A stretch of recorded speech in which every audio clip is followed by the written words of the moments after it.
Qui Parlamento. Grazie Presidente, onorevoli colleghe e colleghi. Perché è importante questa legge sulle piccole e medie imprese? Intanto dal punto di vista simbolico, perché questa è una legge che doveva essere fatta tutti gli anni e non è mai stata fatta, mai stata affrontata. Da adesso verrà fatta tutti gli anni.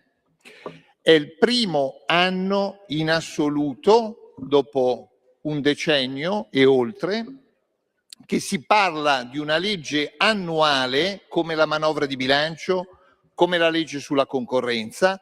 Adesso, da oggi, c'è una legge annuale sulle piccole e medie imprese. Un altro valore simbolico. Questa è una legge che ha fatto 3 passaggi in Parlamento. Siccome si critica che il Parlamento non sia centrale, in Commissione, nella Commissione Attività Produttive che ho l'onore di presiedere, c'è stata una grande discussione, una grande opera d'ascolto e oggi approviamo al terzo passaggio una legge sul 95% delle piccole e medie imprese che hanno da 0 a 10 dipendenti. Cioè il 95% delle attività economiche italiane sono microimprese e fanno la differenza. Hanno una resistenza alle crisi, alle difficoltà che non hanno nessuna impresa in altre parti d'Europa. Questa legge sulle piccole e medie imprese affronta temi e dovrà affrontare tutti gli anni temi quali la complicazione burocratica e fiscale. Noi siamo i primi al mondo in quanto a burocrazia fiscale. Si stanno facendo passi avanti, altri ne dovremo fare, però io ho ascoltato alcuni interventi con grande attenzione delle minoranze, però quel Stefano che è stato evocato da una minoranza e che al 27 fa fatica a pagare gli stipendi, fa fatica anche a pagare le imposte arretrate. E quando qui dovevamo approvare la rateizzazione lunga per non colpevolizzare chi dichiara le imposte e non riesce a pagarle, queste stesse minoranze che invocano l'aiuto a Stefano si sono sottratte.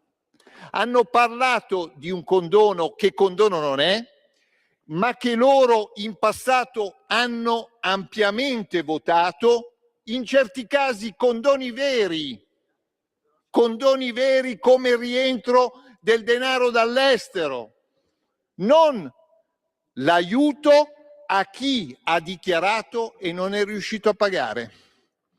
Allora ricordiamoci, quando evochiamo l'aiuto alle piccole e medie imprese, bisogna essere presenti sempre, non quando si è all'opposizione, ci si sottrae e si invoca qualcosa che non è. Perché?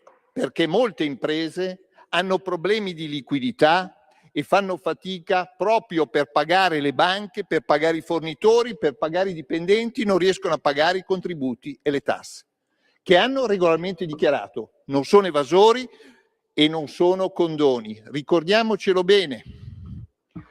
Altra cosa importante, questo provvedimento, siamo d'accordo, non è un provvedimento epocale, ma è un primo passaggio e ogni anno il mondo delle piccole e medie imprese vedrà un'attenzione che non ha mai avuto in passato.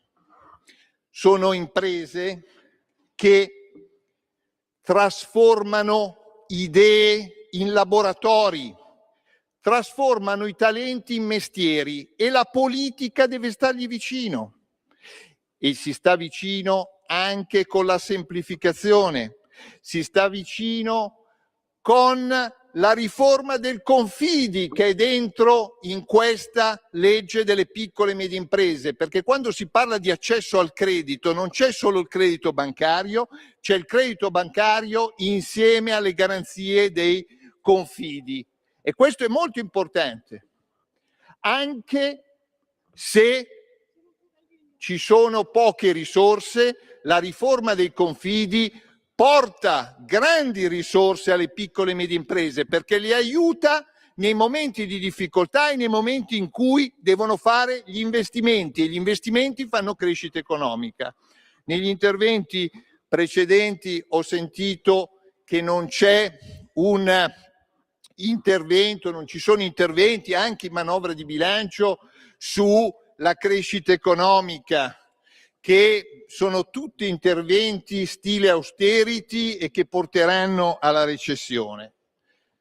Bene, io voglio ricordare che in questo momento, con tutte le difficoltà del caso che non si devono nascondere, con tutti gli aiuti che bisogna anche ampliare, però ricordiamoci che abbiamo un'inflazione sotto la media europea, che abbiamo il tasso di disoccupazione più basso degli ultimi anni, siamo al 5,6%, abbiamo il tasso di occupazione molto elevato, abbiamo tassi di interesse che proprio aiutano il mondo delle piccole medie imprese, quel mondo che vedrà un'attenzione rinnovata ogni anno da parte di questo Parlamento. Allora, cosa dobbiamo fare?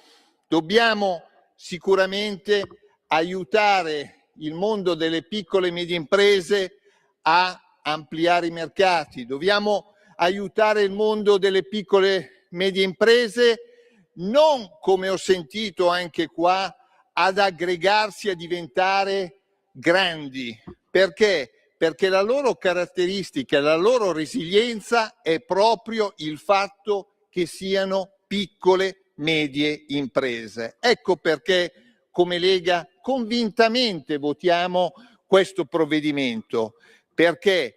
Perché come oggi mettiamo un punto fermo sulla riforma dei Confidi, sulla riforma dell'artigianato, abbiamo un anno e ogni anno per focalizzare tutti i bisogni del mondo delle piccole e medie imprese che fanno il 30% del PIL, che fanno la crescita economica, che fanno la differenza sui mercati, che riescono a subire e affrontare con rinnovato impegno anche crisi che vengono determinate dall'esterno. Prima si è parlato dell'automotive, pensiamo ai disastri di certe decisioni col voto di molti qui parlamentari in Europa per le decisioni europee sull'automotive.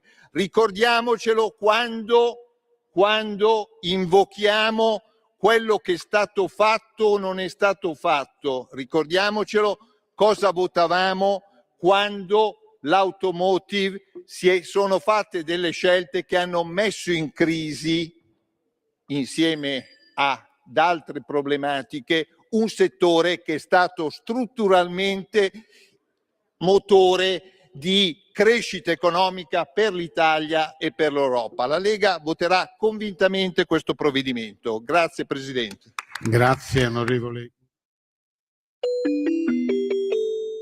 Qui Parlamento.